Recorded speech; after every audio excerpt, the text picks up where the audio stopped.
May the peace of the risen Christ be with you, dear friends. In the season of Easter, we hear a lot about the gospel passages that talk about the risen Christ and his apparitions to the men and women disciples of the early church. And right here at the Retreat Center, we have the 15th station, which kind of depicts the resurrection account from the Gospel of Matthew, where the angel descends from heaven and rolls the stone from the tomb, and the guards are shaken with fear and become like dead men, and that's what is being depicted here, And we see that there are multiple accounts of the risen Christ that happen in the scriptures, in the Gospels, right? We see in one passage that Mary Magdalene and the other Mary come to the tomb and they hear from the angel that he is risen, and then they're on their way back to tell the apostles, and then risen Christ appears to them on the way. In the Gospel of John, we hear Mary Magdalene came to the tomb and was weeping in the garden, and Jesus appears to her in the garden, and as a gardener in the beginning, and then reveals himself to them.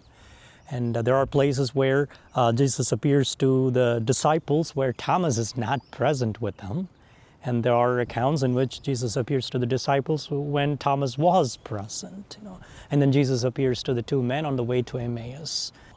So one of the recurring themes of the gospel passages that we hear in the Easter season is that the risen Christ takes time to appear to different folks at different days and different times of the day and in different scenarios. He doesn't reveal himself to everyone the same way. Not everyone gets to see the risen Christ on the same day either. You and I, in our journey of life and faith, can get frustrated by the fact of, why am I not experiencing, the glimpses of risen Christ in my life today? You and I might be frustrated by the fact that our family members, our friends, our children, grandchildren, they're not experiencing the risen Christ now as you and I do.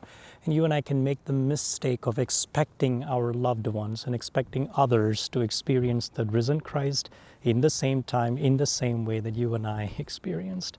But right here in these passages, Jesus tells us, I have my own way of revealing myself to every one of you. Be patient with me.